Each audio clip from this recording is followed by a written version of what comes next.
welcome back to the Jet Press Podcast. My name is Justin Freed, and I'm joined, as always, by my man, Mike Luciano. Mike, we are a day away from the 2024 NFL Draft. How are you feeling today, buddy? Extremely tired. I don't know if you can see the bags under my eyes that are almost keeping them shut right now because of how up late I was finalizing my mock draft and my position rankings and my big board. It was a tough undertaking. I don't not to act like I just came back from like a POW camp, but I say you look like you've been to war, man. I've seen things, man. Like it's a Rutger Hauer and Blade Runner, man. But I mean, once you start projecting 7th round picks, like that's I don't not just projecting 2nd round picks, but 7th round picks. But I'm like, I don't know, should I take this guy in the 7th round or this? Like really having debates over why even do that to yourself, man? Yeah, I mean, I started it and I said I was going to do it, so Respect. I'm a man of my word, if nothing else. So you guys are here, though, not necessarily for the NFL mock draft. You're here for the Jets mock draft. So we'll get you all of our New York Jets projections from both of our respective mock drafts. We'll also get into one player who is no longer on the Jets. We'll just address very briefly, because we got to talk about Zack Wilson getting traded finally. So before we get into any of that, you can find us on Apple Podcasts, Google Podcasts, Spotify, Overcast, wherever you get your podcasts. We are on all those sites, and we're on YouTube at the Jet Press. If you want to support the show, you can do that by liking the stream, by leaving a good review on Apple Podcasts. Both of those things are extremely helpful. If you do want to help the show, just really boost up that algorithm. That'll be a good way to do it. But if you're here for just the show, then let's give you some show because real quick. Cheap plug. I want to plug the draft interviews we've done because, like you said, Mike, you've been hard at work. We've been hard at work in this pre-draft process. We have a couple of draft interviews up on the Jet Press YouTube channel right now with Donovan Jennings, an offensive lineman from USF, Temple linebacker of Andy Rigby. We have another one coming up. I think it should be going up tomorrow morning with SUNY Cortland, wide receiver, Cole Burgess. That's my alma mater. There's a legit chance that he is drafted. So check those out. We also have a few interviews that have gone up on the Stacking the Box YouTube channel, which is Fansided's bigger, YouTube channel. I did a couple with AJ Barner, tight end from Michigan, Chris Jenkins, the son of the Jets legend, Chris Jenkins, defensive tackle from Michigan, another defensive tackle prospect, Michael Hall Jr. from Ohio State. Mike did a couple with, I know, you did Roman Wilson. I did Austin McNamara, who is maybe the best punter in this draft over from Texas Tech. And recently Zach Frazier, the center from West Virginia. So a couple of top 50 guys in there. So pretty good interviews, I got to say. Roman especially, he was great. I will shout out Chris Jenkins because that dude, genuinely one of the coolest dudes I've talked to. Like I've said to this point, I think my favorite interview I've ever done was with Ty Johnson, former Jets running back. Just an awesome human being. Chris Jenkins is giving him a run for his money because that dude was amazing to talk to. So if you want to check those out, it's live on the Stack and Box YouTube channel right now. A couple up on the Jet Press YouTube channel, but not Mike. Let's talk about Zack Wilson. Let's talk about this trade. You mean Denver Broncos quarterback Zack Wilson? Because QB1. Maybe nominally, yes. That's where he is right now. Denver will probably draft a quarterback at some point in the 2024 NFL draft, and that'll be who they'll probably roll into the future with. But for right now, Zack Wilson is a Bronco. So the Jets get a 6th round pick from Denver, and they give up Zach and a 7th, which is kind of code for nobody wanted him. I mean, this is the standard offer you get when, all right, fine, just take this guy.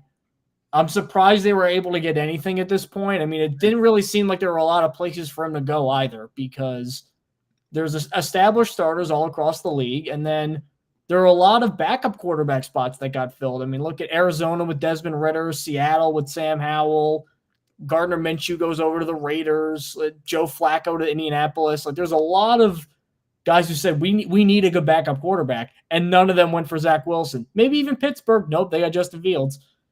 So it seemed like this was really the only spot Zack Wilson can go where he could at least fight for a backup job. I don't know if he'll win it. I still think Jarrett Stidham is probably a better quarterback, which he is not really a very encouraging statement to make, but it's true. They got rid of him. I'm not really too melancholy about it. I wasn't melancholy about Darnold either, just because we had the position to take a quarterback at number 2. I wonder how that turned out. But Darnold, I'm sadder that he didn't work out because there was more of an air of organizational incompetence that just permeated those Jets teams. I've seen this a lot. Oh, the Jets failed XYZ. They failed.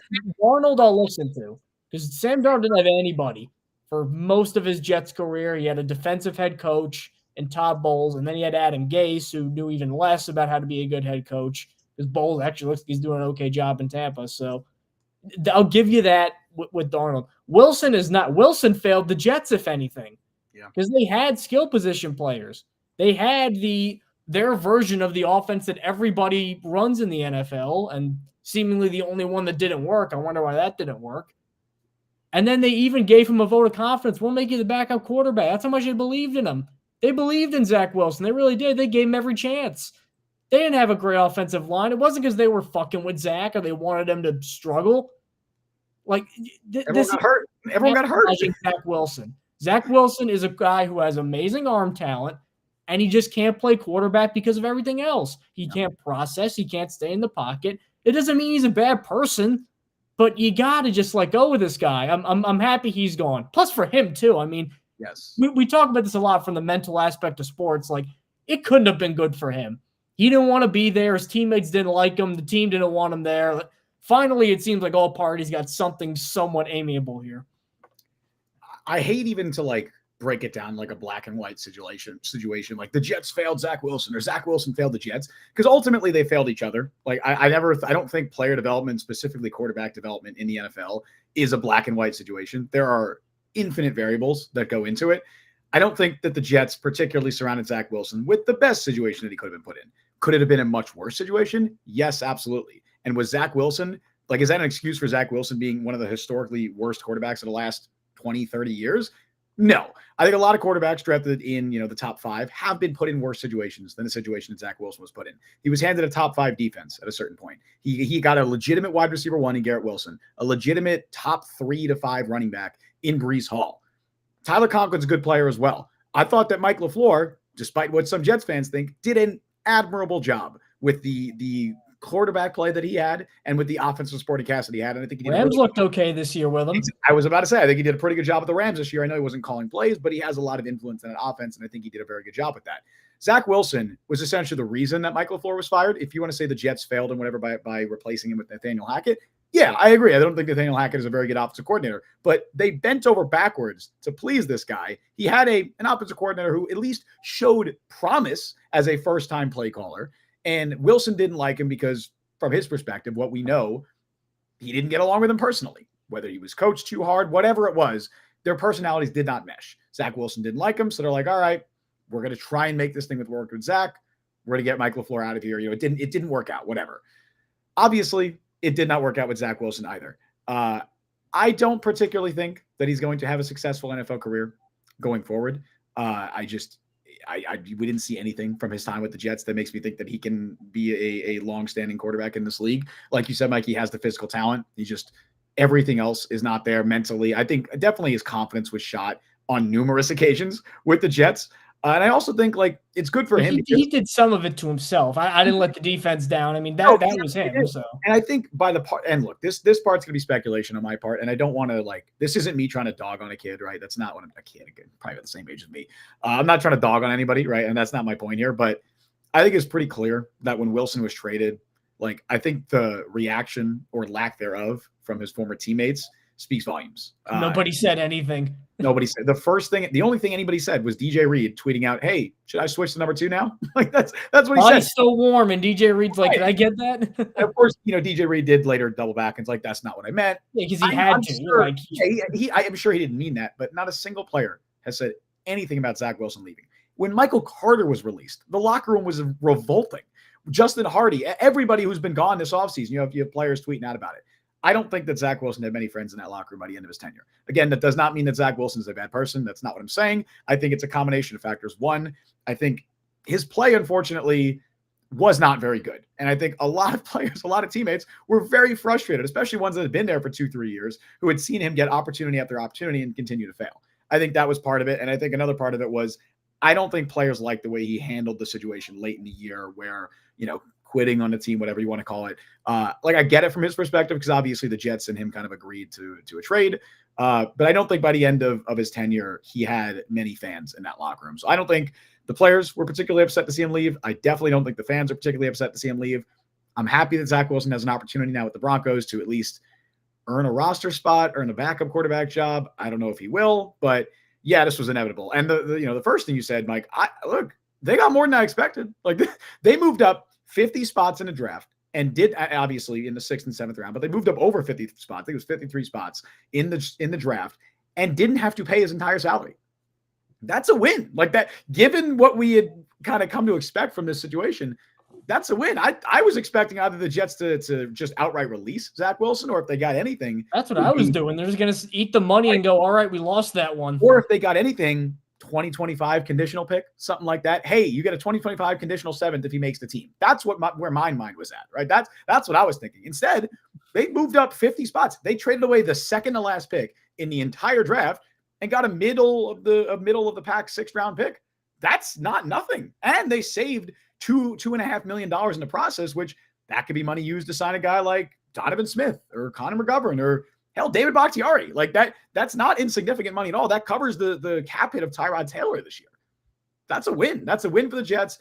I hesitate to say it's a win for Joe Douglas because obviously Joe Douglas is the one who drafted Zack Wilson. But if we're just treating him as a dead asset, they got more than I expected for him. And yeah, I'm not going to listen to any argument that's like the Jets completely failed Zack Wilson, because Zack Wilson is just a bad quarterback. Obviously, his development was stunted by a not perfect situation, but it was definitely a better situation than a lot of rookie quarterbacks go into. You know who went into a bad situation? CJ Stroud. How do you do? Well, you have number 2 pick. How do you do? Yeah, I would say that his supporting cast wasn't awful though. Like it was on paper should have been bad, but guys. Yeah, but let's be honest here. If you pick a guy number 2 overall, you got to be able to absorb some stuff. I mean, he couldn't absorb any of it. There's a ton of examples of quarterbacks going to bad teams and still succeeding. Like that is 100% a thing that happens. I'm also sick of people like, oh, watch Sean Payton kill them in Denver. Like, what is Sean Payton? I know is a really good quarterback guy, but you know why a lot of his quarterbacks have good numbers? Because he values guys who can process quick and get it out quick. That was the thing Zach struggled with the most. But here's the thing. Is Sean Payton a QB guru? Who has he developed? Who is he? He's good in the sense of that he could take a lot of marginal quarterbacks. Like, obviously Breeze is the big, because Breeze wasn't that good in San Diego as good as he was in Orlando. But he didn't make Drew Brees, you know. I know he didn't make Drew Brees, but I think what the post-Brees time has shown is even if you have like an average quarterback, Teddy Bridgewater, that weird spot where Simeon filled it, like guys that aren't particularly amazing, like there's still a level of baseline statistical competency that he gets out of. Like Russ was terrible. Russ was so bad they took on $1 bajillion in dead cap. Russell Wilson. Yeah. I mean, what, he have like 26 touchdowns and 8 picks? Like his scheme just works to get quarterbacks good numbers. And people are like, oh, that'll happen with Zack Wilson. I'm like, nope. Because some of those other guys could at least get the ball out quick. He couldn't. Correct. Sean Payton couldn't develop Ian Book. Right? There's a reason for that. Ian Book. Nobody could develop Ian Book. Exactly, Mike. That's my point. I don't know if anybody can develop 2024 Zack Wilson. You give Sean Payton, or you put rookie Zack Wilson in a situation, yeah, maybe he could develop. But we have 3 years of tape on this guy, and he's had 3 years to develop. And players around him. With Jet, like this past year's Jets roster was not bad. Like it genuinely was not bad. They had Breece Hall, they had Garrett Wilson. The offensive coaching stunk. The biggest issue was the offensive line was just an injury-riddled mess. It was destroyed by the end of it, by the end of the season. But he also had a top 5 defense in the league. How many young quarterbacks can say they have a top 5 defense? Not many. And a great special teams group. Like, again, no one is saying that it was a perfect situation for Zack Wilson, but it was definitely not the worst possible situation for him. And it was definitely a better situation than Sam Darnold was ever given. And Sam Darnold was significantly better than Zack Wilson. So there you go. So now that Zack Wilson, the era is, by the grace of God, over, finally. Zack Wilson truthers, by the way, follow at Broncos. Get out of, I don't want to see any of you under Jets stuff anymore. Yeah. Really, really quick. We got James Rodriguez in chat. Just, get to some messages in chat if you guys have anything to say. Always let us know. Let's talk Jets. James, feel free to critique our mock drafts later and say how great mine is and how bad Justin's is. It'll be great. You could do the opposite as well. Depending on what you think. Why do that? That's no fun. James says Zack Wilson was a total bust. The Jets didn't fail Zack Wilson. He failed himself more than anyone. I agree. I think that Zack Wilson was just overdrafted. I ultimately think that's what it came down to. Is that he was overdrafted. Really quick, I got to interject too. Because this has been a pet peeve of mine for a while. He was not picked because of the pro day throw. Obviously not, of course. They were in on him for months. They just screwed up. Like every time I see that. Not just the Jets. Zach Wilson was the consensus QB2 around the league. Sometimes the league misses. Sometimes it's also ruined pro days. Did you see every good pro day this year? They're like, oh, it's the new Zach Wilson again. Like that, he ruined pro days for everybody. But the thing is, pro days never mattered. Like nobody, like pro days, they don't really matter anyway. So it's like, I remember talking to a guy once when I was at the Senior Bowl who had been in scouting for like over 30 years. He goes, I know that he didn't work out, but in 30 years at any position to this day, the best workout and party I've ever seen was Jamarcus Russell. Oh, dude was physically by a mile. Like they don't mean much. They really help the stock of people who are physically and athletically gifted. Zach Wilson is physically gifted. Jamarcus Russell was physically gifted. But that until he let himself go and he got to 300 pounds. But that doesn't mean you can play quarterback. It does not mean you can play quarterback at the NFL level. So moving on to mock draft time. Sound the sirens. There we go. The trumpets are blaring. It is mock draft time. So the Jets, again, in kind of a precarious position, or at least a unique position, because they have a number 10 pick, which for a contender is a really impressive asset to have.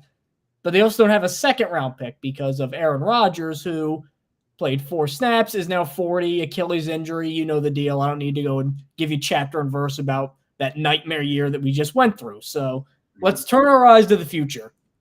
And let's look at the number 10 overall pick, because me and Justin both have made dueling mock drafts. Yes, sir. For the Jets. Justin, would you like to go with your selection first of who you think the Jets are going to end up taking at number 10? I would love to. And what I'm going to do here, I'm going to announce this. I want to do this. I want to announce this draft style, right? So I'm going to, drum roll, whatever, like metaphorical drum roll or whatever.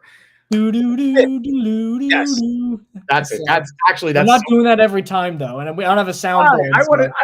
I could do that every time for you. That'd be 14 times. I'm not doing that. I think it's fun. Anyway, with the 10th overall pick in the 2024, the Jet think about that for a while. Well, it's like, how am I going to phrase this? The 2024, the Jet Press mock draft. The New York Jets select Rome Odunze, Washington, or wide receiver out of Washington.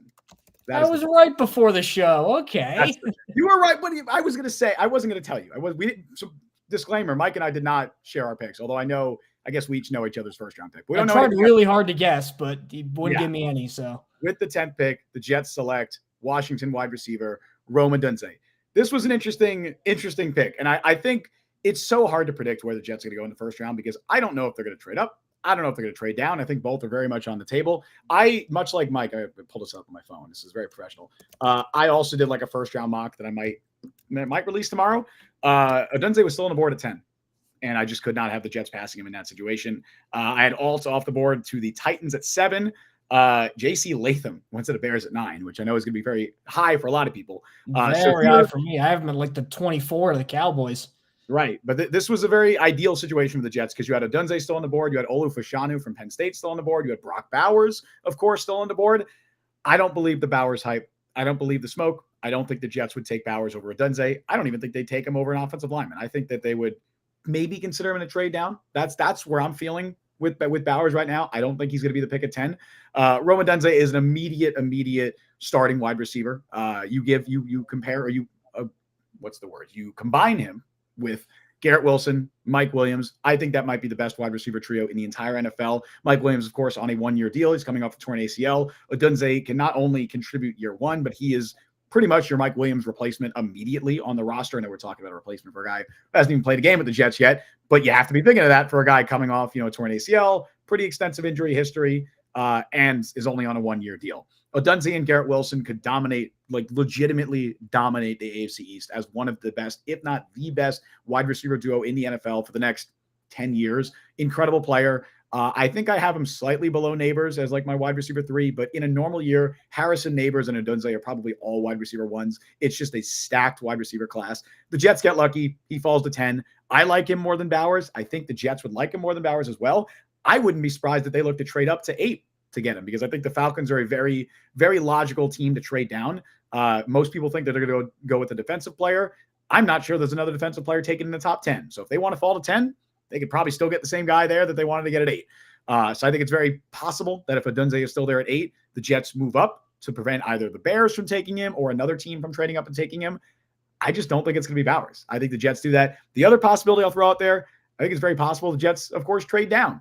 A team that makes a ton of sense to me, the New Orleans Saints. The Saints desperately need offensive tackle help. And today, James Hurst just retired. James Hurst is a very solid swing tackle that only adds to their need there. I think we're going to see a run on tackles between 7 and 15. The Saints pick at 14. Would not be surprised at all if they want to move up to 10 and try and get ahead of that run. Jets make sense. I don't know. The problem though is the Saints have a first and a second and then no third or fourth, and they need to stockpile picks because they're $90 billion over the cap every year. They desperately need offensive line help though. It's going to depend on what, because at least in my mock, right, I had between 7 and 14, 5 different offensive tackles going. I think we could see something very similar in the draft. Alt, I think, is definitely going to go within that range. I mean, Titans are probably the floor for Joe Alt. Guys like Latham, Mims, Fashanu, Fatanu, all of those guys could go in that order. And I just think Fuaga as well. I think the Saints are a very logical team to trade up. But in this scenario, Jets take Rome Odunze at 10. That's my pick. Mike, what are your thoughts? Well, I'm a big fan of Odunze. It's hard not to be.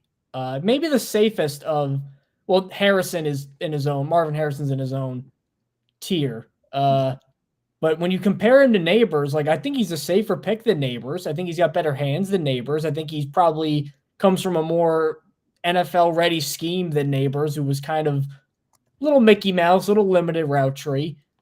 I like Odunze a lot. The problem is, maybe this is just me, even though I would take a quarterback if I was the Giants, I don't think the Giants are going to take a quarterback at 6. I agree. I think if they don't, I think that's prime Neighbors Odunze territory. Because assuming the order stays where it is, Arizona's at 4. I feel like they're the Marvin Harrison front runners. Chargers are at 5. They better take a freaking wide receiver. Dude, I don't know. I think they could take a tackle. There's a lot of people think they're going to take a tackle. Look at their receivers. Do you know who their starting receivers are off the top of your head? They're starting 11 personnel receivers. Josh Palmer. Hold on. Oh, Quentin Johnston, obviously. And 11 personnel. So they're 2 tight ends. They got who's their other wide receiver? My point exactly. I know Darius Davis. Who is it? Darius Davis. Oh, Darius Davis, the returner. Yeah, he's a return guy too. And they have he's the number 3 guard, so they better get one. But they'll do Disley and Hurst though. They have Donald Parham too. Oh, and Greg Roman's their coordinator. God, Herbert's good. That was a horrible hire. They're gonna suck. I feel so bad for Justin Herbert. Greg Roman's. They don't even need a third receiver. They're gonna play 3 receivers. They're on the option, but regardless, the Chargers still look like a receiver team at 5, and then the Giants, if they don't go quarterback, feel like they're gonna be like a Neighbors Odunze guy at 6. So I would love Odunze, but also if they don't pick him too, the Bears at 9, maybe they could grab him. A lot of lucky bounces need to happen for Odunze to land with the Jets. So I don't think that's going to happen as much as I would like it. Do you think they would trade up? If they had a second, maybe. Mm-hmm.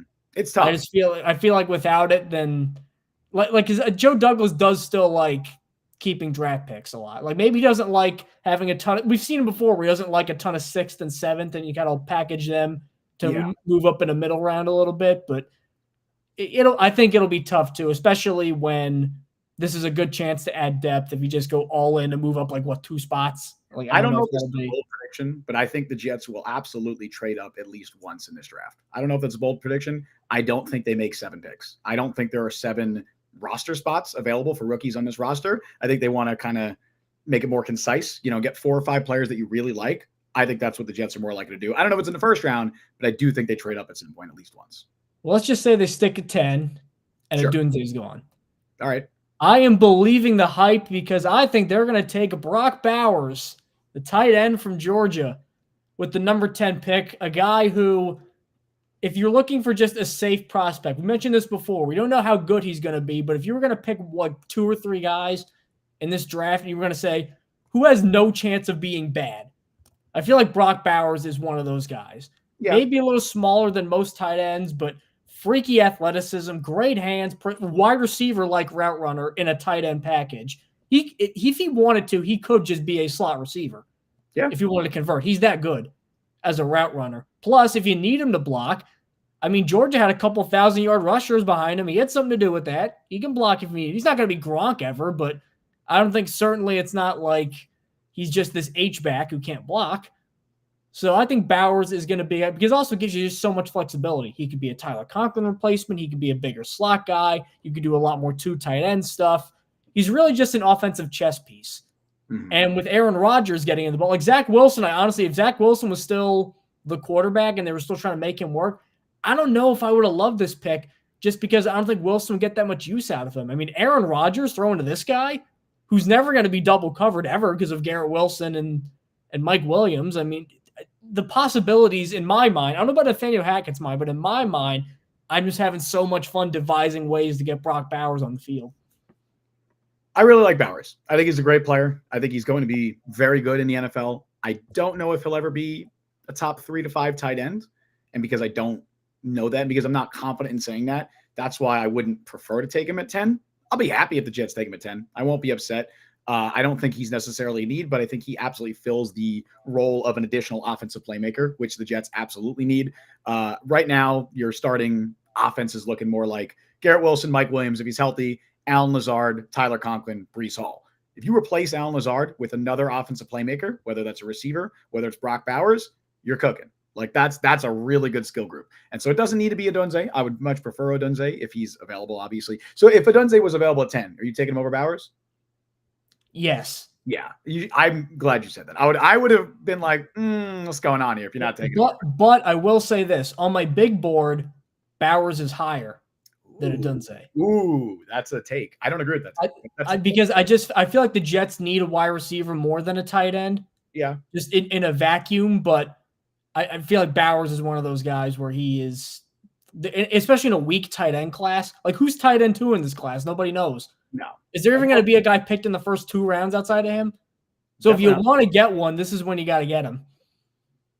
Yeah, that's fair. Again, I won't be upset if the Jets take Brock Bowers. I don't think they will. So part of my mock is what I want to do, but the majority of it is based on what I think the Jets will do. Just knowing the Jets and with all the rumors floating out there, I'm basing it more on that.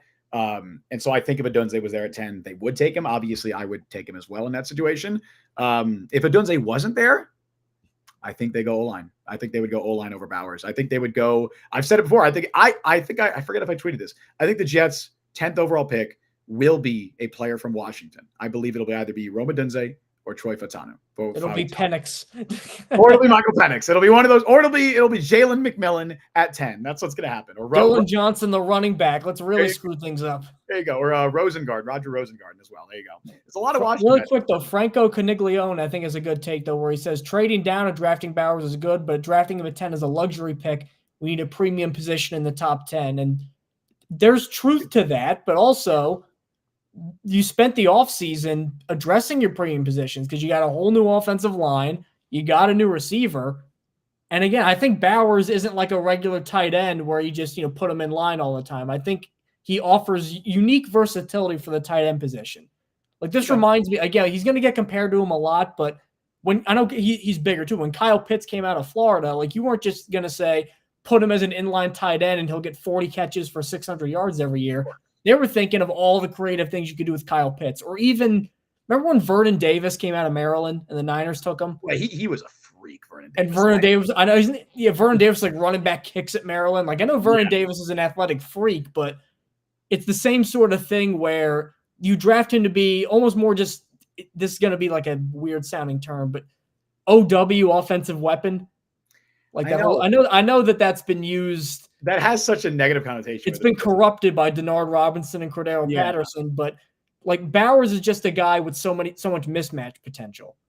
It's like in the NBA where you may have a power forward, but this guy is 6'10" and can shoot. Like you'll get him on the court somehow. Bowers is a great athlete and he's physical with good hands. You'll get him on the field somehow, especially in the modern NFL when guys are kind of mixing and matching where everybody lines up. This isn't 1985 with the one inline tight end. Bowers gives you that multiplicity, for lack of a better word. And on top of that, Tyler Conklin, as much as I love Tyler Conklin, I feel like I'm a bigger Conklin fan than most. He's on the last year of his deal.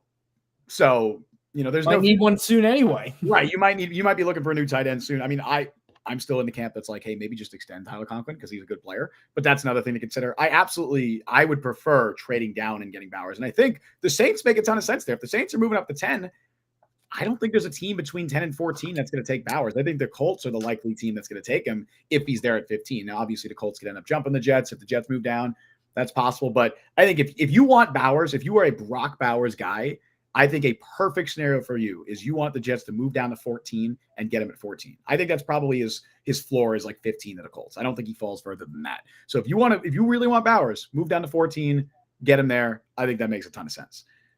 All right, Mike. Moving on to pick 72 if you're 72. I'm ready. And I have it typed up already in the thing. So don't worry. I got it typed up already.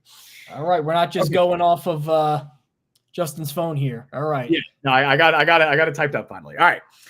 I'm gonna add the extra flair to it. You didn't announce it the way I hoped you would. So I'm gonna I'm not doing the noise. I'm not. We don't have to do the noise, but I'm gonna do like. I'm gonna do the Tommy DeVito Goodfellas. I'm funny like a clown. I'm gonna do laugh. I'm going to do the Roger Goodell. I'm going to do the Roger Goodell. All right. With the 72nd pick in the 2024 Jet Press mock draft. It's the new how he talks. Okay. Well, he's Churchill. Like he's Winston Churchill. I'm not doing an impression. I'm just. Okay. I'm just saying that he would be the one announcing the pick. Or I guess in the third round he wouldn't be. Mike, you know what I'm saying? With the 72nd pick. Do you think? In the 2024, the Jet Press mock draft. The New York Jets select Dominic Pooney, offensive lineman out of Kansas. After going wide receiver in the first round, I definitely wanted to add an offensive line. After going wide receiver in the first round, I definitely wanted to add an offensive lineman here on day 2. Since the Jets didn't move down, their highest pick is still at number 72. I would not be shocked if they try and move up from this pick if they don't end up trading down, trying to get in that second round. But I didn't do that. I stayed put at 72, and I got Dominic Pooney out of Kansas. Pooney is basically what I love about Troy Fautanu, but just a little bit worse. I love Pooney's versatility. Former D2 guy who ended up starting, I think, 25 games at Kansas, did not allow a single sack in 2 years at Kansas. Played left tackle, played left guard. He can really play. Legitimately, there are scouts that think he can play center. I think he could play all 5 positions on the offensive line, and that is exactly what this Jets team needs right now. They desperately need offensive line depth because there are so many injury concerns. Tyron Smith hasn't played more than 13 games in a decade. Morgan Moses is coming off surgery. Elijah Vera Tucker has missed the majority of the last 2 seasons with significant injuries. Those are 3 genuine injury concerns at both your tackle spots and at right guard. Pooney can play all 3 of those spots. He can play both tackle spots. He could play right guard if you need him to. That is exactly the type of chess piece the Jets need in this offensive line. He's a little bit older. He's going to be 24 at the time of the draft. I believe he's already 24 now, and that's something to consider. Also, he played the majority of his college career at D2, but he held his own at Kansas, was very good in pass protection there, did not allow a single sack. I think he's going to be a rock-solid NFL player. I'm not sure if he has, genuine Pro Bowl potential, all-pro potential, anything like that. But for a third-round pick, getting that kind of versatility, that's exactly what the Jets need. That's my pick here in the third round. I do like Pooney a lot. In my mock draft, I have him going with the exact next pick. Oh, wow. At 73 to the Lions. Ooh, so the Jets passed on him. I want to see who they picked then. But anyway. Yeah, we're on the same page here. I do like Pooney a lot, again, for the versatility thing. And versatility can be kind of a double-edged sword when you're talking about linemen. He could play tackle and guard. Well, maybe that tells me he's kind of half a tackle and half a guard, and then he doesn't really stick as a starter anywhere. I also am concerned about the D2 thing. I know that he played well at Kansas, obviously, but, he is a Division II guy who played, none of those Division II guys he played are going to end up in the NFL. So you really have kind of a limited span of games to judge him off of when compared to some of the other guys here. And my one last bit of, let's call it constructive criticism, because I do like Pooney as a prospect, is watching him. I feel like there were a lot of times where a lot of linemen do this. First-round guys do this, where he just wins on pure power and just I'm a better athlete than you and I'm stronger than you. And in the NFL, you can't do that because everybody's that good of an athlete. And there are technical shortcomings that could be exposed when you get to the next level. So I think Pooney going to the Jets would be a good situation for him because he won't have to play right away. And you can adjust to the game. You can get a very defined role. You're not going back and forth. You could just say, you're a left guard, you're a backup left guard, and we're going to work with you. Because I do like his game a lot. You know who he reminds me of? Really good footwork for his size, moves pretty well, good hands, good pass pro anchor, a lot of stuff to work with here. You know who he reminds me of? And this feels like an obvious comparison, but both of us have experience covering the Ravens, so we're familiar with Patrick McCary. I think that's who he reminds me of a lot. McCarry's more like a tackle. He came in more just like a straight up tackle that they kind of. He was playing a lot of center. Like they played him at center guard. He could play all 5 spots. How do I phrase it? Like I think Pooney does it more because he's just that good of a player. I feel like Macari kind of adapted to that because they just need to throw him into certain things.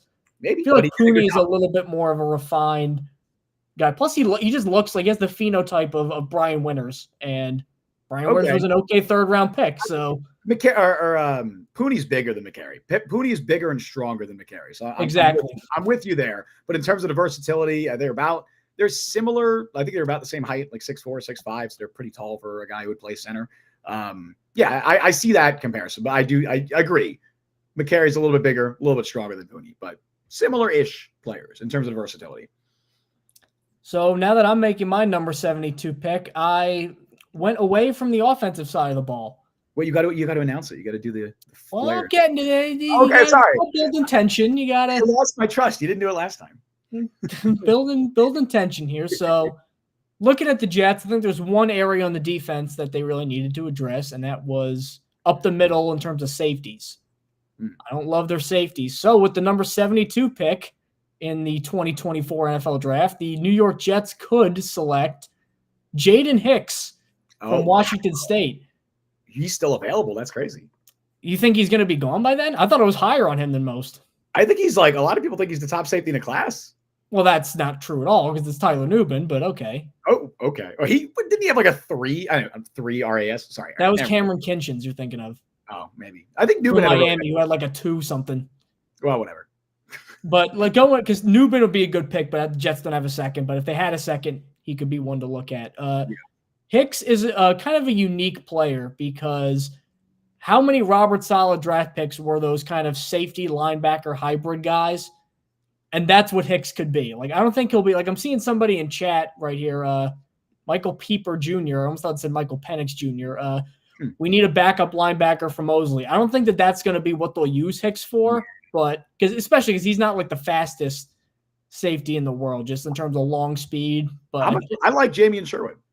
A little bit, but I'm saying Jamie Sherwood is your backup linebacker for Mosley. That's your backup. He's okay, but looking at Sherwood, imagine Sherwood just a little bit smaller and a little bit better in zone coverage, and that's Jaden Hicks because he actually covers ground pretty well. He has good burst in open space and good closing skill. He's a good tackler in open space, which that was one of my big problems with the Jets last year. For as good as the defense was, felt like there was a lot of broken tackles and flying around. Hicks will just wrap guys up, and he'll hit them hard. Big, strong dude. I mean, 6'2", 215. That's pretty big for a safety.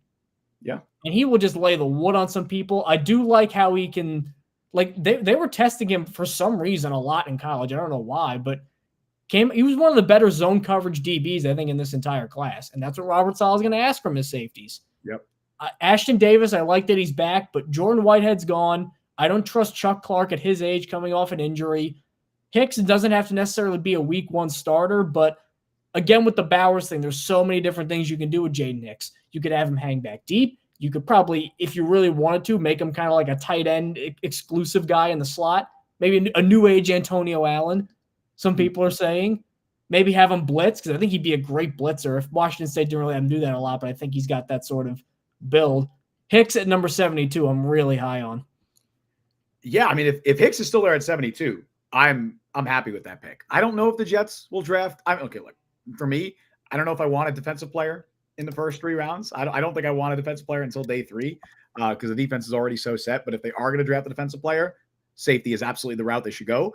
I think Jaden Hicks might be the best safety in this class. I think a lot of people would agree with that take as well. And I don't think that that's a hot take. It's not a particularly good safety class, but Hicks can come in and basically give you that third safety that you're looking for. I mean, I know they brought back Ashton Davis as well, but if you go into next year with Chuck Clark, Tony Adams, Ashton Davis, and Jaden Hicks, that's a damn good foursome of safeties right there. That's I'm happy with that. And I don't think that I think that's the number 3 safety behind Tyler Nubin and Javon Bullard from Georgia. So okay, all right. I'm pretty sure Nubin had like a really bad RAS too, but I digress. Kinchins definitely did too. But I do really like Hicks. He can basically be your Chuck Clark replacement, possibly as soon as this year. If I don't think there's any reason why he can't compete with and potentially beat out Clark for a starting job, or even Tony Adams. Gives you another young, affordable, cheap safety to have on the roster. That's the way that the Jets like to attack that position. It makes sense to me. I'm on board if he's there at 72. All right. Let's go. 111. 111. I have it typed out again. We're going to day 3 now. All right. And I'm still not going defense. I'm still sticking with the offensive side of the ball. I'm going to wait on defense. I don't want the Jets to draft defense early. Maybe that's more wishful thinking. They will be addressing defense very soon in my mock. Don't worry.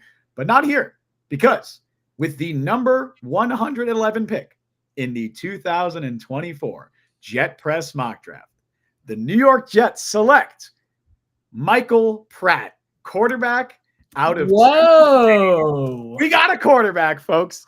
A QB3. I think the Jets are going to end up with either Michael Pratt or Jordan Travis. They brought both of them in for top 30 visits. They also brought in Michael Hires from Sanford, but I don't even know. I don't think he's getting drafted. That's probably more of a camp arm. Pratt and Travis, both are probably day 3 guys. I think there's a chance Pratt sneaks into the 3rd round. Travis probably more of a day 3 lock. I think if Pratt is still on the board at 111, I don't think the Jets hesitate. There's a chance they'd even move up for him, because I think he's everything that they're looking for in a developmental young quarterback to develop behind Tyrod Taylor and develop behind Aaron Rodgers.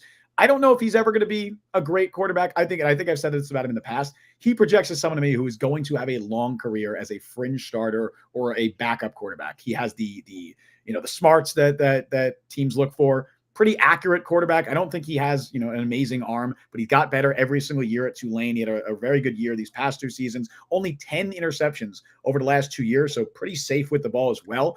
And that's kind of what you want in a backup quarterback. I don't think he's not a Joe Milton type, right? Like, he's not somebody who's going to be taking a bunch of chances, who's super physically gifted, but lacking all the nuance of the quarterback position. I think Michael Pratt has that stuff down. He's just a little bit physically limited. I also thought, I think one of the best parts of his game is he's very good under pressure, which is something that I think is a very translatable trait amongst quarterbacks. And I don't think that that's something you get in a lot of young quarterbacks. That impressed me a lot. I wouldn't be surprised if Michael Pratt goes late day 2, but if he's on the board with pick 111, I do not think the Jets would hesitate. I think they end up with either Pratt or Jordan Travis.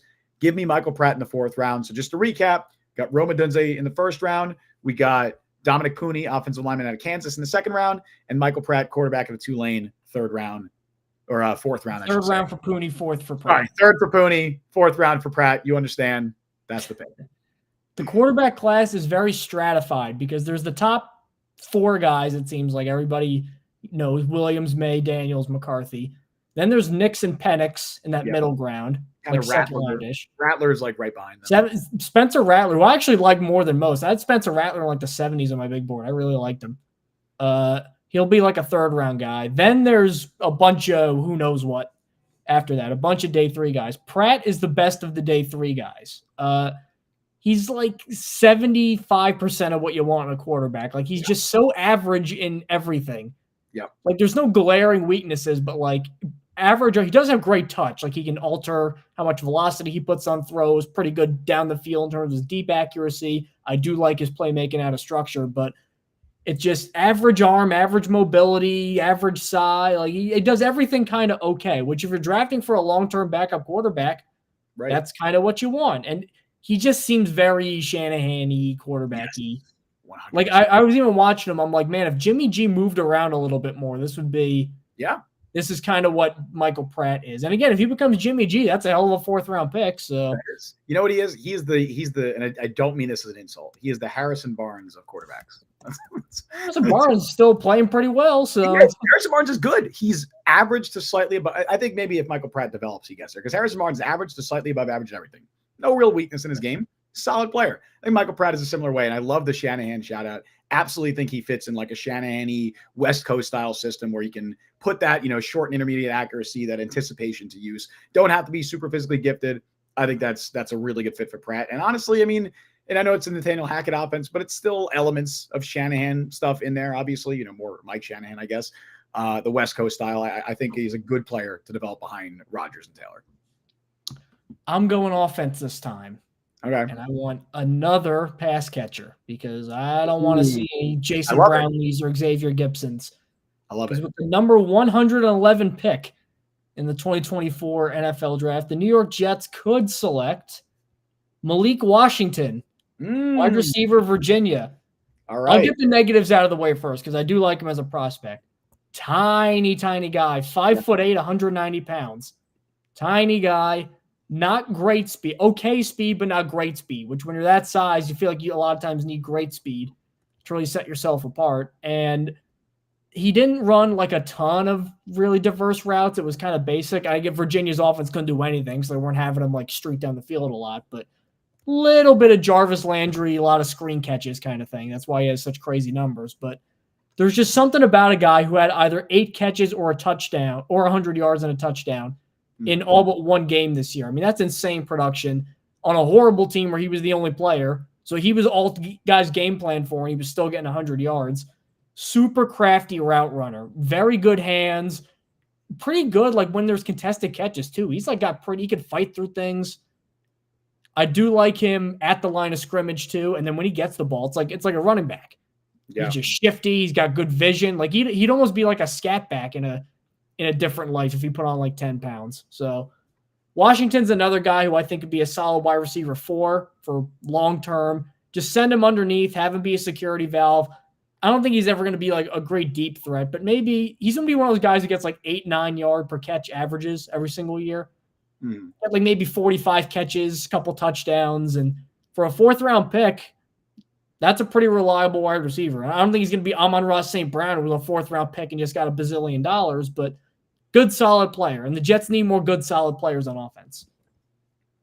Yeah, I know you really like Malik Washington. You talked about him a lot. Very, very productive and exciting player in college. Basically, he's an Xavier Gibson upgrade. Like that's what he would be. If you draft Malik Washington, I don't think that Xavier Gibson makes the team. He's pretty much redundant at that point. Washington is your backup slot, your undersized guy who can also return kicks and return punts. He basically is your Gibson replacement, and that's fine. I think the Jets like Gibson enough that they wouldn't take Washington. I think that they want to continue to develop him as, a cheaper, UDFA contract or whatever. But I like Washington, and I think he would be better than Gibson. So I would not be opposed to that at all. I would not be upset. Give me all the pass catchers. Give me all the skill players. Give me all the offensive players, because the Jets just need to continue adding pieces to this offense, add pieces to the receiving core. You drafted Brock Bowers as the tight end. Now you go and get Malik Washington as your wide receiver. I'm very happy with that. I think Washington is probably your wide receiver 4 in that situation. If he can beat out Gibson for that job, which you would assume he does if he's picked in the 4th round. I like that. I like that pick a lot.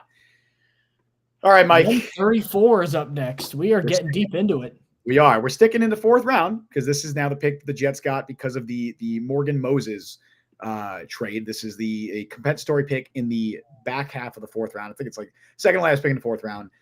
And Mike, I'm finally going defense. It was the first defensive pick. We took 3 straight offensive players, and now we're going defense because Robert Saleh is going to get his way at some point. Robert Saleh was locked into a room for the first 3 picks, and he broke his way out. He broke free of the change. He's out, and he's in. I need pass rushers. I need a pass rusher. I need a pass rusher. And guess what? With the 134th pick in the 2024 Jet Press mock draft, the New York Jets select Muhammad Kamara, edge rusher, Colorado State.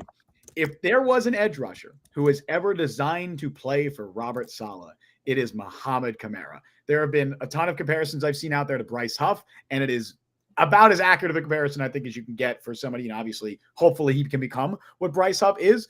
Undersized guy, only 6'1", 6 foot. I don't even think he's 6'2". He's 6'1", 248. Not great, not super amazing length. Just a rapid and like a ridiculous first step, like explosive player. And he just plays with like a red hot motor, just always going. And I think that's what's going to intrigue, or, not even intrigue, just appeal to a guy like Robert Saleh, who absolutely loves that in pass rushers. Very productive player at Colorado State as well. 13 sacks his last year. He had 7.5 as a part-time player in 2021, and then 8.5 as a starter in 2022.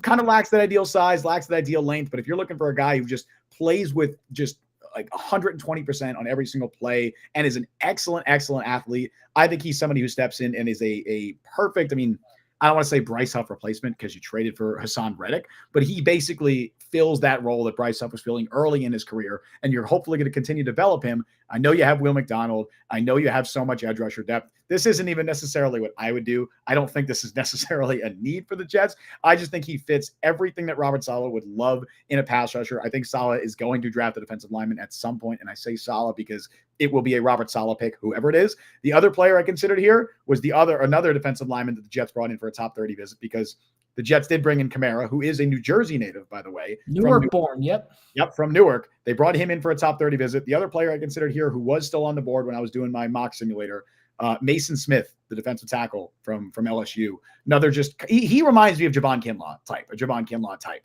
I don't think either is a need, but I think one of them, there's a very decent chance they end up with the Jets. I went with Kamara. I just think he is everything that Robert Saleh would fall in love with in a pass rusher prospect. There it is. There's your pass rusher. I had Smith off the board at this point. I had Kamara actually a few picks earlier to Buffalo at 128. So right. There you go. Kind of in that range. He'd be good in the Bryce. The weird thing, though, I keep seeing Bryce Huff comparisons. Bryce Huff was a speed guy. Kamara uses his bull rush like a lot. He's physical. He's very physical for his size. He's got an issue with the big guys upstairs, because if he was 6'4", 250, I think this guy's a top 50 pick. But he's like 6'1". Yeah. So I think because of that too, I really don't see a future for him as like a run defender. I don't see a very diverse like set of pass rush moves. It feels like I'm going to either bull rush you or run by you. And then if you beat me, then okay, fine, next play, which that can't work in the NFL as a late 4th round pick. But athletically, he's totally what you want. And if Bryce Huff kind of outplayed what they thought he would be, and they want a guy to just be what Bryce Huff was before last year, pretty good player with Kamara. Pretty good replacement. And just tell me, like, his energy, the way he launches. Oh, he plays insane. So he played it like Robert Saleh. If Robert Saleh turns on one Colorado State game, he's going to fall in love with Mohamed Kamara. They brought him in for a top 30 visit for a reason. Like, they clearly are looking at him. I would not be surprised at all if the Jets try and draft him, even though they don't need him. I think they're going to do it. Brian in chat saying no way the Jets keep it in their pants through pick 134. They need to lock Robert Saleh in a separate room. They cannot let him into the Jets war room, because he will get in there. He will get in Joe Douglas's ear and be like, look, I could turn Mohamed Kamara into a 10-sack player. And you know what? He's probably right. But we don't need that. That's great, Robert. We need receivers. Right. He'll look at Byron Murphy and be like, I can make Byron Murphy Quinton Williams 2.0. And maybe he's right, but I don't care. He'll just break out of that like the Incredible Hulk. Right. Like, honestly, really good luck chaining up Robert Saleh. He's going to break free of anything. But yeah. I wish our coach was like Dick Vermeil way back when. He was just like this nice old man, and he could do that. Sure. Not Robert Saleh, who's like jacked. Yeah. I still think there's only probably 3 coaches who could beat him up in the league. I don't know. Who? Mike Vrabel. Mike Vrabel could have when he was gone. Vrabel's gone. Who's going to beat him up? Dan Campbell. That'd be tough. That'd be close. That'd be a close one. D'Amico Ryans would be close. Yeah, it would be. I mean, not yet. Former players will have an advantage. You're right. There's a couple there, but he's still in the top 5. So getting away from Royal Rumble talk, we're going to, from Money in the Bank, Hell in the Cell talk, we're going to go to another offensive lineman. Because now I finally have the Jets getting a backup offensive lineman, but not a tackle.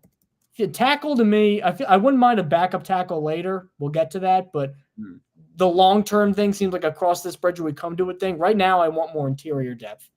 So because of that, with the number 134th pick, excuse me. You got it. In the 2024 NFL Draft, the New York Jets could select Tanner Bortolini from Wisconsin. Of course you picked an Italian dude. Hey, Bortolini, how you doing? So the thing about Bortolini, I'm going to do the whole review in this voice. No. Oh, God. Right, but Bortolini's RAS was 9.78. I mean, he ran under a 5-second 40-yard dash, and he's 6'4", 303. Mm-hmm. His shuttle time and his 3-cone were both almost unprecedented. They were almost like 10 out of 10 for guards. Super quick, super light on his feet. And if you look at a lot of those undrafted guard steals, like how the hell did they become stars? A lot of them had great shuttle and 3-cone times. That agility when you're inside, it really helps. Really good blocker at the second level. He went to a totally different scheme last year, played pretty well. He could play center or guard. He's had experience at both of them. He's not great in terms of just raw, like meeting a guy and hitting with power. There were some issues there. Like, he's okay, but he got overpowered a little bit. Unfortunately, Illinois when he played Johnny Newton, the tackle there. I mean, Johnny Newton just ate him for lunch. That was like Johnny Newton's coming out game was against him in Wisconsin. So if you're willing to block that out of your memory, I think Bortolini, just as a developmental prospect and a former Joe Tippmann teammate. Yes, he replaced Tippmann pretty much. He replaced Tippmann. Now he could be either his backup or maybe play alongside him as a guard in case something happens. Like, because he has the versatility of having played both, and not like a hypothetical he could play both. He has multiple games of starting experience at both center and guard. Yep. And he's a great athlete. That's the kind of guy the Jets need to prioritize on day 3 if they want to take a lineman here. He started a couple games at right tackle in 2021 as well. He has started games. He has started games at center, left guard, and right tackle. And actually, according to the Dane Brugler report, he actually started the game at tight end, which I'm sure that was more of just an inline, extra blocker for the first play of the game. Another tight end, Jets. I dare you. Yeah, I support this pick for one reason, because Tanner Bortolini has. Have you know what he looks like? Have you seen his face and his hair? I've seen his glorious mullet. He's got another mullet. And you compare him with Joe Tippmann, because Tippmann, obviously he replaced Tippmann at Wisconsin. Now you're drafting a guy who ended up replacing him. They both got mullets going on, Mike. Like, I want my offensive lineman. I know Dan Feeney had a mullet. He wasn't particularly good, but that's an outlier. Almost every offensive lineman. I like how there's 2 examples and one of them didn't work, and you're like, don't worry about that. Don't worry about that one. Only pay attention to the guy who went to Wisconsin and was a center at Wisconsin, because that's what Bortolini is as well. I would love that, drafting the guy who ended up replacing Tippmann. Obviously, he's not as highly touted as Tippmann was, and he might just be Tippmann's straight up backup year 1. Basically, I mean, he's your long-term replacement for Wes Schweitzer, at least maybe as soon as next year.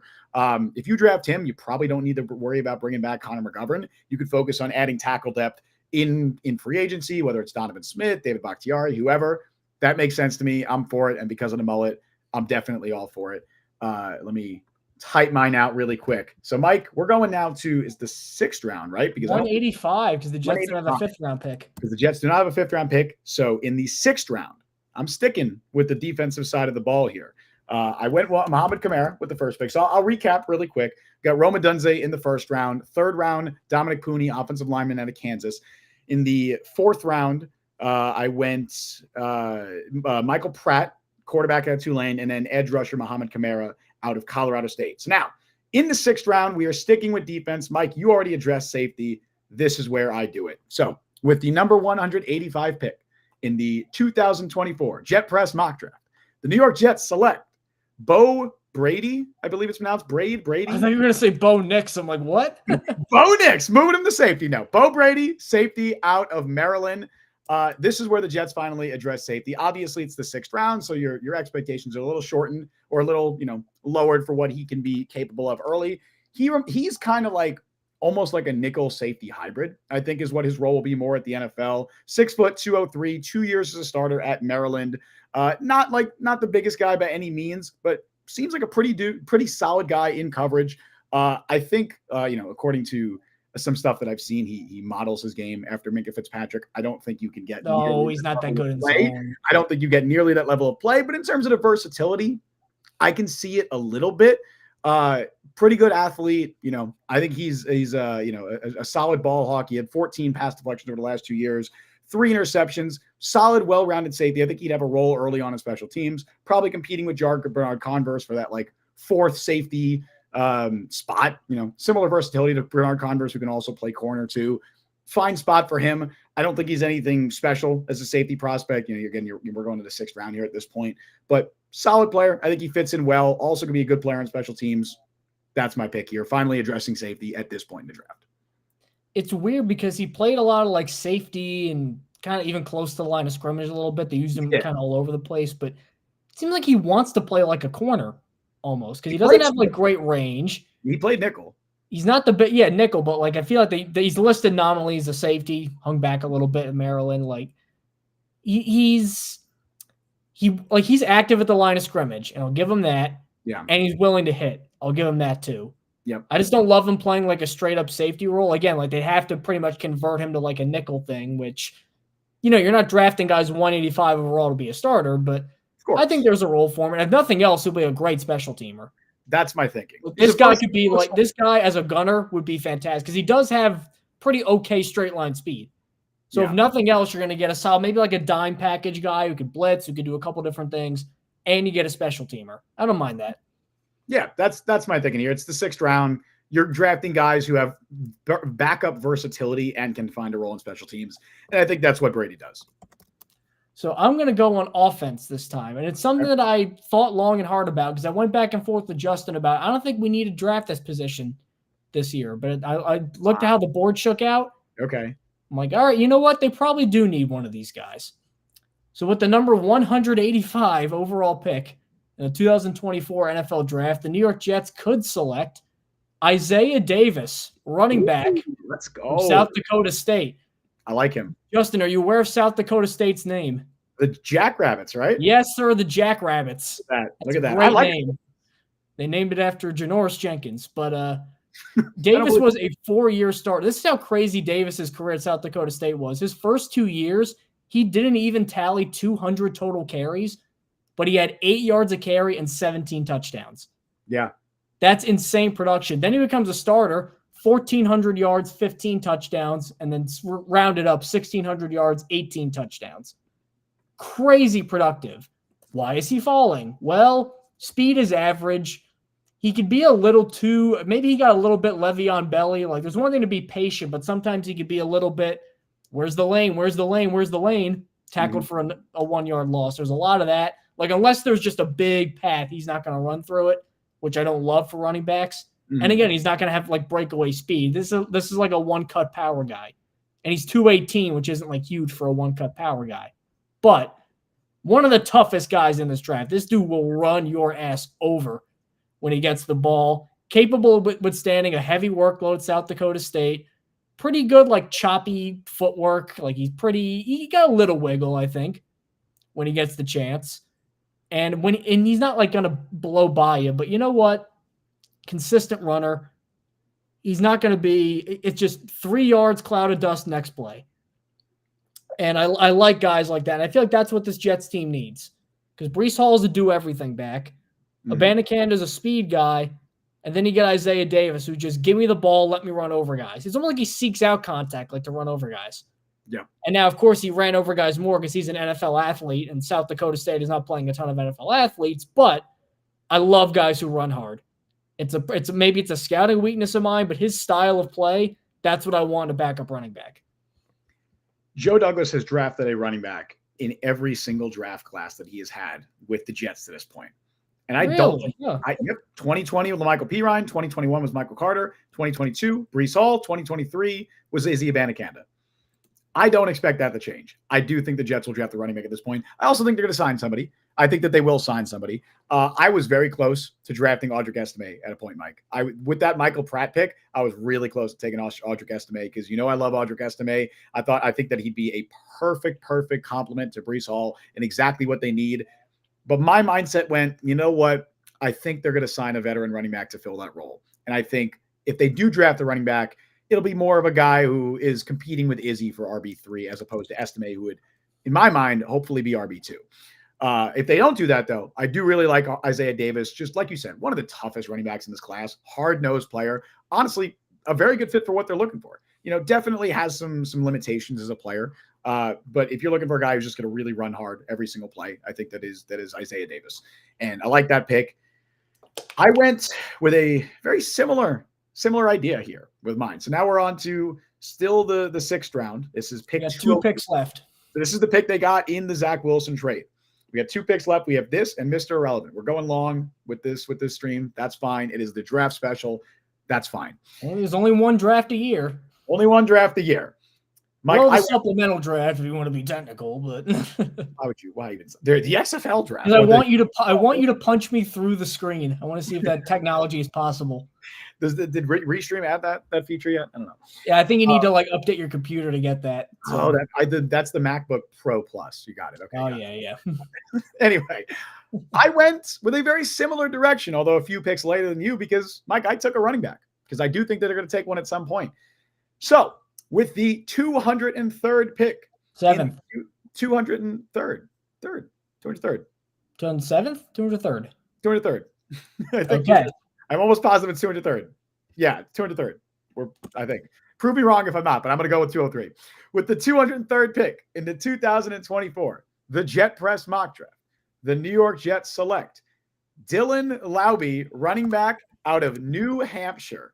This is another local guy. We went the local guy, Mohamed Kamara from New Jersey. This is Dylan Laube from West Hampton, New York on Long Island. Shout out Long Island. I'm very excited about that.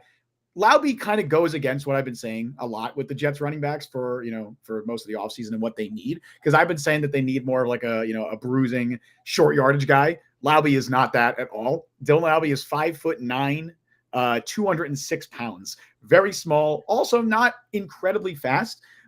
He wins with, I hate to use like the comparison of like a Danny Woodhead because it feels very obvious. Oh, come on. It feels so obvious, but am I wrong? Like that's what he is because of the receiving versatility as well. He had 68 catches for almost 700 yards at New Hampshire his last season, also 7 receiving touchdowns, was as dual threat as it gets. He's not going to ever be a full-time guy because he lacks that size and he's not an incredibly fast player, although he's not slow by any means. Again, is it dual threat or is it mono threat?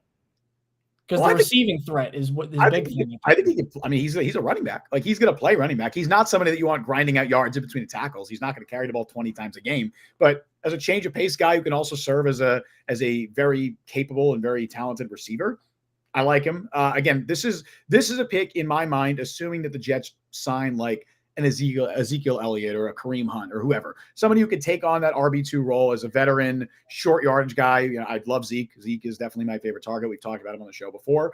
Laube is kind of your fourth running back, maybe competing with Izzy Abanikanda. Very different types of players. Izzy is a lot bigger and faster than Laube as well. But I think Laube can find a role, especially as a pass catcher. And I think he excels in some areas that Izzy doesn't in terms of his receiving ability. Despite his small stature, I think he's a willing blocker. He's not ever going to be an amazing blocker because he's a small guy. But I think he tries his hardest there. And you could tell, I think he's not that Izzy doesn't try hard, but he's not I would not say he's a significantly worse blocker by any means than Izzy Abanikanda, despite Abanikanda being a lot bigger. I think Laube can absolutely carve out a role as like that, gadget guy on offense. Again, in the mold of a Danny Woodhead type. And I don't mean to make that comparison, but it is very obvious. I think from a physical standpoint, they're very similar size. Woodhead was not the most athletically gifted guy either, but he was a very smart player, very talented receiver. That's my pick for Laube. Also, of course, the New York connection. I love drafting a Long Island guy. That's 2 drafts out of 3. Or if they draft Laube, that's 2 of the last 3 years that they drafted a guy from Long Island, and that makes me happy. So that's the pick here at 203. I like Laube as a receiver, but I'm a little more pessimistic on. I just don't think you can run him really between the tackles in the NFL. Not much, which is a big red flag for a running back prospect. But there's enough there, I think, to at least take a chance. Like how there's store brand, like there's like Great Value and like America's Choice or whatever it's called, and then there's like something below a store brand where, like I remember I was at Walmart recently, and they have regular toilet paper, and then they had this other one. It was literally just a black packaging, and it just said bathroom tissue. It looked like stuff that you would get in like the Soviet Union in the 70s. Like it was just that. It was probably one ply. Are you comparing Dylan Laube to toilet paper? Yes, I am. But I feel like he's that version of an Austin Eckler type. Because Austin Eckler, I feel like at this point, the receiving value is what really is driving Austin Eckler's career forward. I think eventually, it would not surprise me by the end of his career, he has more catches than carries and more receiving yards than rushing yards, like a Theo Riddick. But you know what? Theo Riddick lasted for a little bit. He did, like 10 years in the league almost. He did last for a little bit. That's the path that I think he could follow because I do really think he's pretty incisive, and I like his vision as a ball carrier, which is very hard to just teach somebody. You have it or you don't, and he has it. And the thing is, like with guys like that, they almost always get either drafted late or go undrafted. Eckler was undrafted. Woodhead was undrafted. When was Riddick? Was he undrafted? Or was he a 4th-round pick, Riddick? He was a 6th-round pick, I think, out of was it Notre Dame? Of course, he went also a New Jersey guy. There you go. Yes. Something about those local dudes. I don't think guys like that ever get drafted high. So I wouldn't be shocked if Laube ended up having a career like a Theo Riddick. I could absolutely see that happening. And if you're drafting a guy in the 6th round, especially a running back, and they end up playing 8 years in the NFL, that's a win. Well, 1 year Theo Riddick had 43 carries for 133 yards, but 80 catches for 700 yards. That tracks. I think Laube could have a very similar ceiling in the NFL. So when I was looking at this pick, I feel like now it's backup offensive tackle time. Now it's depth tackle time. And it pains me to do this considering where he went to high school, but with the number 203 pick confirmed in the 2024 NFL Draft, the New York Jets select Caden Wallace. Tackle from Penn State. Now, full disclosure, I grew up in a town called Hamilton, New Jersey. It's about 5 minutes away from Trenton. The town over is Robbinsville, New Jersey, where Caden Wallace is from. So that's as local as you could get as it pertains to me. But I am a proud Pennington alum. Go Red Hawks. At the time, they were the Red Raiders, but they have since changed. They are now the Red Hawks. So go Red Hawks. And Caden Wallace went to Hun, which is one of our big rivals over in Princeton. It was a little annoying just because we were the Red Raiders and our colors were red and black, and they were the Raiders and their colors were red and black. So, yeah, I could give them chapter and verse for all the times I've beaten them in various competitions, but we won't do that. We're just gonna focus on Caden Wallace. Look, I was bragging about my school beating Jeremy Ruckert's Lindenhurst when the Jets drafted him. Oh, there were just so many. The problem with Hun was okay. Blair was where Odafe Owe went. If you're watching this from Blair, tell them to fix their freaking cross country course. It was disgusting. It was this golf course and it was poorly maintained. You had to run up a hill with like shale on it, and you saw the finish line nearby, but you had to do a mile loop around it. So you had to run a mile while constantly looking at the finish line. Oh, it was terrible. Oh, it was so bad. But anyway. If you want to hear more of my rants, for sure. Follow me on Twitch. I hit a nerve. But anyway, Caden Wallace made a better decision to go to Penn State. And it was weird evaluating him because you always had a point of reference when watching him because Olu Fashanu was right next to him the entire time. It was like when I was watching Blake Fisher from Notre Dame. And maybe I didn't like Blake Fisher as many as most did because you had Joe Alt right next to him and you saw a very clear difference. And you did see a clear difference between Caden Wallace and Olu Fashanu. Like, Wallace is very deliberate, very almost mechanical in the way he plays tackle. Like, it's very rigid. It's like Tinker Toys, like everything. But there's potential there because he's a big, strong guy. He plays really hard. I like his lower body. That sounds weird. I like his legs. It didn't sound weird until you said it sounded weird. And now dear me. I like it. Oh, God. I like his, in terms of, he could have good pass protection, Justin. That's why it's good. Okay, yeah, sure. And he has good anchor and pass pro, and he gets the second level well. That's what I was trying to get across here. Sure. God, Jeff Price After Dark. This is a long stream. This is what happens. It's not even the Woodies, Mike. What are you doing? It's not even. So, all right, getting back to G-rated stuff. I do think that while the biggest problem with him, though, is he's just so technically rigid that he needs a year to just put some WD-40 on there and figure out how you can handle NFL athletes. Because he did an okay job with just power, but you're going to need more than just you and some power if you want to get anywhere in the NFL. But I think the Jets could be a good landing spot because they'll give him that grace period where he can get up to speed. Yeah, I think I like Wallace more than you do. I'm surprised he was still available at 203 in your mock. I think he's going to go early. He's rising lately. He used to be like barely on the board, and then lately he kind of got a second wind. And he started 40 games at Penn State, all of which were at right tackle. But starting 40 games at Penn State is not nothing. I think he's a solid player. I honestly think he could benefit from a move to guard, partially because of what you're talking about with that. I don't think he has the best kind of lateral mobility, like that athleticism to kick out. I would not be surprised if he eventually moves to guard at some point in the NFL. Going forward, he does. Like when he pulls and run blocking, he does. But moving in pass sets, that's not amazing. Like the his footwork in pass protection, doesn't have the quickest feet. So I wouldn't be surprised if he moves to guard. Look, if he's available at 203, yes, absolutely, 100% give me Caden Wallace. I don't know if he's going to be, but it's so hard predicting these day three guys. You never know where they're going to go. Players fall all the time. If he's there at 203, absolutely give me Caden Wallace. I'd be very happy with that. All right, Mike, we have last one, Mr. Irrelevant. To the final selection. The Jets have Mr. Irrelevant for only the second time in their history. I hope that they don't trade it because that's so fun. And it could be Brock Purdy. You never know. Could be Brock Purdy. I mean, it's not going to be a quarterback for me. I already drafted Michael Pratt. Are you? Oh, you're going to totally drafting a quarterback. You're 100%. Totally. You have not drafted. You're 100% drafted. Okay. Not because of Brock Purdy, just that's how the board shook out. But anyway, I have guesses, but I will wait until after I give you my pick. It is not going to be a quarterback. Of course, the Jets already drafted Michael Pratt. So I'll give you I'll recap it at the end after I explain my last pick.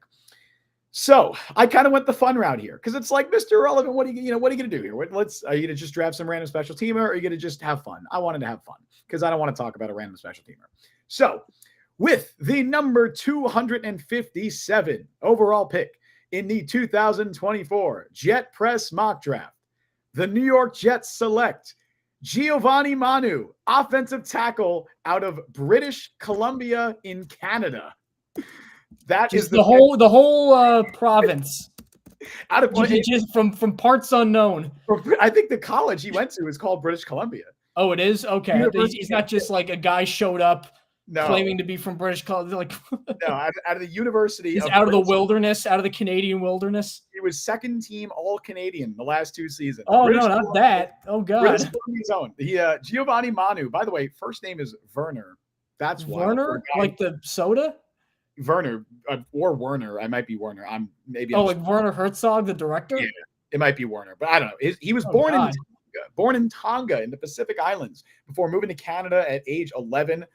Played a lot of basketball growing up, and that makes sense because the guy's 6'7", 352 pounds, and he absolutely tore it up at his pro day. And as a result of him tearing it up at his pro day, I think like over half the league, there was over 20 teams hosted him on a top 30 visit for a guy who might not even get drafted because they were like, how is a dude who is 6'7", 350 something pounds? I believe he ran a 5.06 40-yard dash, and he had a 33-inch vertical. A 33-inch vertical for a guy who would crap my pants if somebody ran that fast at that size at me. I would. That is not a real. That is Bigfoot. Like that is not a real human being. So yeah, I don't care if the guy can really play tackle much because he is a huge work in progress. But if you're that big and you can, Jordan Mailata worked. Exactly, and that's the thing. Like Jordan Mailata came into the NFL with pretty much zero football experience. He had a background, I believe, in rugby. Coming over from imagine a rugby player tackling him with no pads. Impossible. Manu, how did he not get like I don't know rugby scoring. How did he not get what do they call them tries? Yeah. How did he not get like 20 a game? How do you bring him down? I have no idea. Manu also played some guard, which is again crazy for a dude who's 6'7", 352 pounds. Just an absolutely massive human being. Started 39 games in college, but again at British Columbia. It's not even in the United States. Not exactly a particularly high level of football. Sorry, Canada. I don't want to act like I'm not being thorough here. I haven't watched British Columbia Thunderbirds football. The Jets hit on Nathan Shepard, who played his college. Did they hit on him?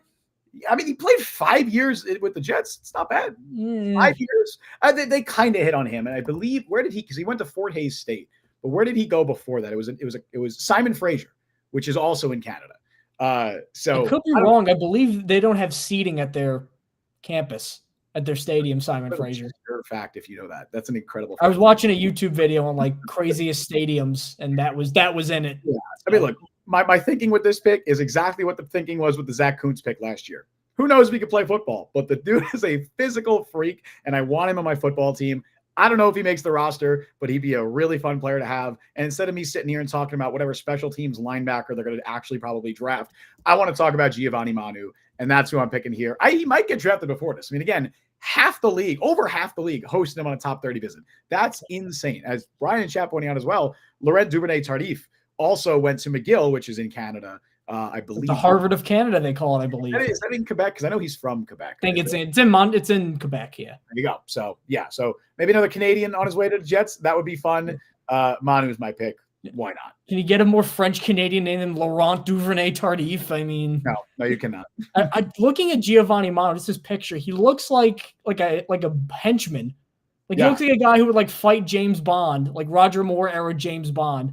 He's got a goatee and a bald head, and he's giant. And it's crazy. You imagine him in a suit in like a Vegas casino fighting James Bond. You could see it. It's crazy because he was not on anybody's radar until that pro day, and then he had the pro day, and it was like, oh, who the hell is this dude? This guy's a monster. Right? Who's this guy? It's just imagine that's what makes football so great. It's so precise and so intricate. The guys could be great college players and stink in the pro. Zack Wilson. And then you can find just this guy from parts unknown in Canada who just shows up and destroys this combine. And you're like, wow. Manu did and this guy could work because Jordan Mailata worked. Manu did an interview with Justin Mello of the Draft Network which is still kicking. Good for them. Barely. He did an interview with him, and he was talking about how after that pro day, this is an exact quote, it pretty much felt like all 32 teams were immediately blowing up my phone and my agent's phone as well. It's been a crazy few weeks. Dude, again, just like imagine like probably getting a couple of teams, checking him out at British Columbia, calling him up, and then after that pro day, it's Brian, he's the guy. Manu's the guy that gets killed by John Wick at the beginning of the second movie.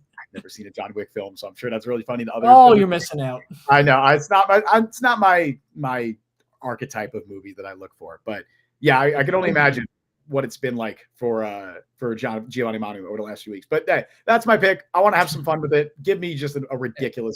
I'll pick a guy with a little bit more collegiate experience. Sure. Can I take a guess?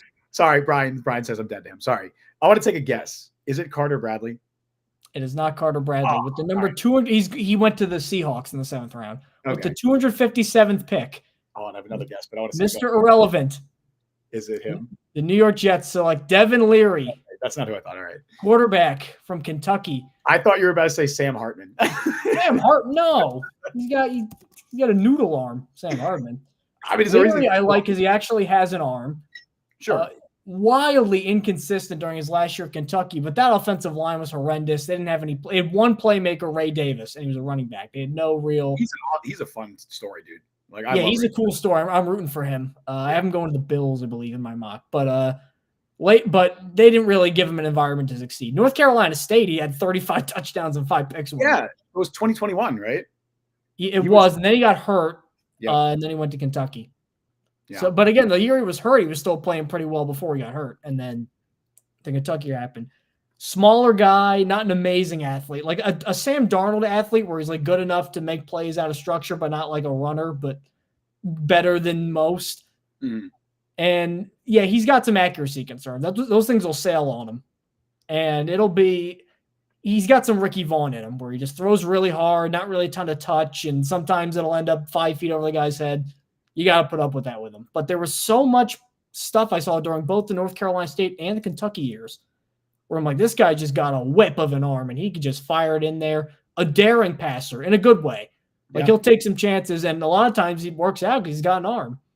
Local guy too, New Jersey guy. South Jersey, but still. Sicklerville, which is also the hometown of Irvin Charles. Yeah, so we could talk about Earl Charles on the Jets practice squad because that's where they'll both probably end up being, but in terms of number 3 quarterbacks, you need one, and Leary's got more arm talent than most of them, so he's my Mr. Irrelevant. I love that. I like that a lot more than Sam Hartman. I really thought you were going to say Sam Hartman because I feel like I don't have a draftable grade on Hartman. People have said that, and I've seen people say this that he's the Brock Purdy of this class. No, in terms of a guy who's not super athletically gifted, but whatever. I don't know. I feel like, honestly, if you watched him side to side. Size-wise, play style-wise, Leary is not too far off. In terms of like what Purdy was as a prospect, I can see that.